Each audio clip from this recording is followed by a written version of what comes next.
Ça fait peur des fois quand on voit nos abonnés qui quittent notre infolette. On voit, un désabonnement, un deuxième désabonnement.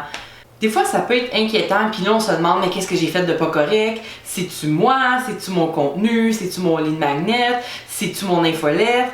C'est quoi le problème? Ben, c'est ce qu'on va voir.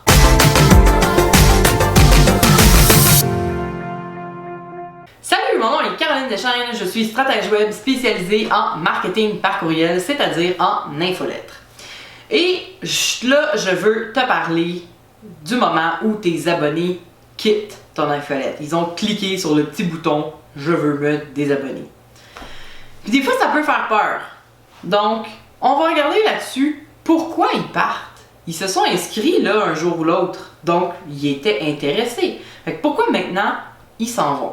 Ben tout d'abord, ça se peut qu'une personne parte parce que elle t'aime pas vraiment. Elle file pas ta vibe, elle est comme non, ça marche pas, moi cette personne-là, finalement je l'aime pas, puis je me désabonne. Ça arrive, ça se peut, puis pour vrai, faites-en pas avec ça, là.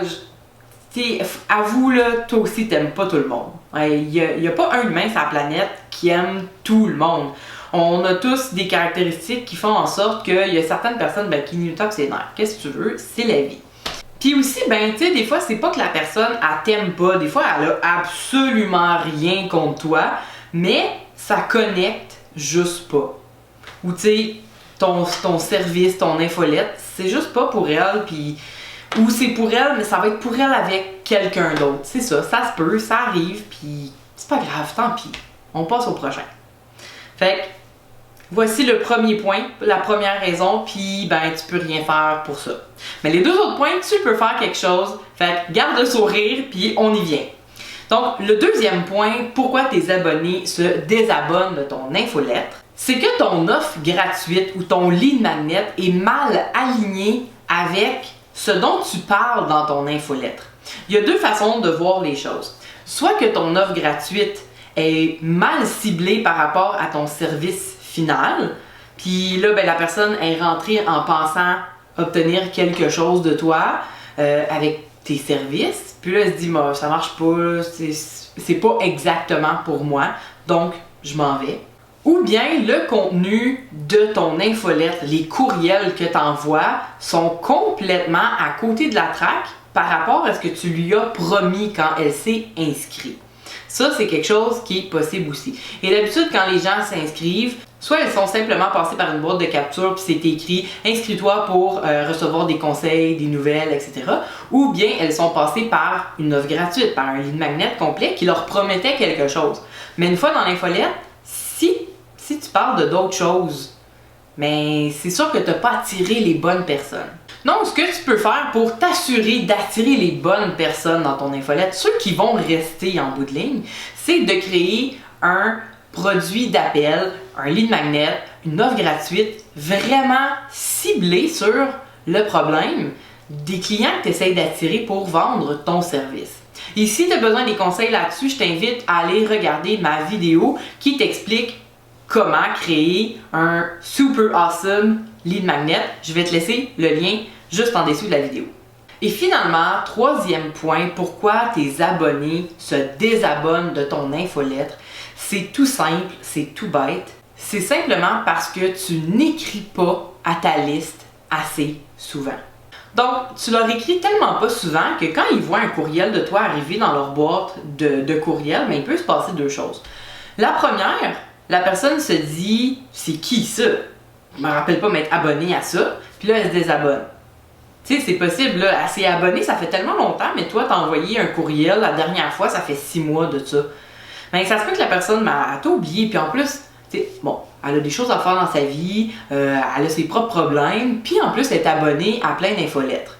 Fait que se souvenir de toi qui lui écrit jamais, c'est pas si évident que ça. Donc, ça se peut qu'elle parte. La deuxième raison, en fait, c'est que, ils se souviennent de toi, mais là, ils se disent « Ouais, la dernière fois qu'elle m'a écrit, je me rappelle même pas c'est quand, ça fait tellement longtemps, ça vaut pas la peine là, de rester abonné. Là. Elle m'envoie un courriel 2 fois par année pour me dire « Hey, salut, j'ai telle affaire à vendre, ça te tente-tu, clique ici. » Ouais, non, ça me tente pas, là, c'est pas utile. Puis là, la personne se désabonne. Donc, ce que tu peux faire pour remédier à la situation, ben là, c'est pas si le fun que ça ce que je vais te dire, mais je vais te dire de travailler. Dans le fond, c'est d'écrire des courriels. Puis je te dirais, il y a pas de vrai chiffre magique, de nombre de courriels à envoyer, mais minimum une fois par mois. Parce que si tu n'écris pas au moins tous les mois, ben c'est sûr là, qu'après on t'oublie. Tu peux pas écrire aux 3 mois. Crime, c'est 4 fois par année. Et ça marche pas là. Tu sais, même une fois par mois, c'est limite. C'est juste 12 fois.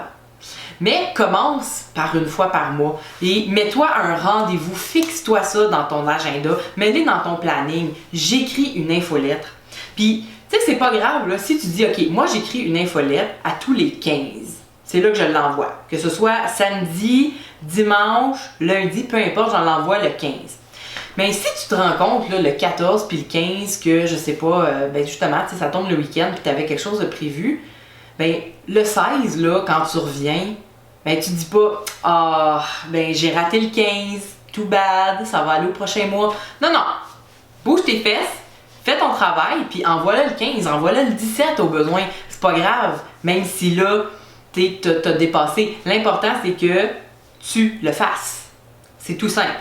Envoie une infolette minimum une fois par mois. Minimum. Après, je te dirais, vas-y à 2 puis 3, là, puis 4 si tu peux. Puis si tu vois que ton audience est réceptive à 4 courriels par mois. Mais minimum 1. Minimum 1. Alors voilà, c'est tout pour ce conseil express sur les infolettes. Alors si tu as aimé la vidéo et les conseils que je t'ai donnés, j'apprécierais vraiment si tu pouvais liker la vidéo puis aussi la partager dans ton réseau d'affaires. Comme ça va pouvoir m'aider à faire connaître le monde de l'infolette et à aider un peu plus tout le monde à faire des meilleures infolettes. Ensuite, si tu veux continuer à me suivre, tu peux aller sur mon site web carolinedeschaines.ca. Tu vas pouvoir découvrir ma propre infolettre. Et aussi, tu peux aller voir mes autres vidéos, des vidéos comme celle-ci qui sont des conseils express sur les infolettes. Tu peux voir ça sur YouTube et sur Facebook. Et puis sinon, tu peux écouter mon podcast Communique avec intention et magie sur la plateforme de ton choix. Et puis, ben moi, je te souhaite une super journée puis je te remercie encore d'avoir passé ces quelques minutes avec moi. Bye!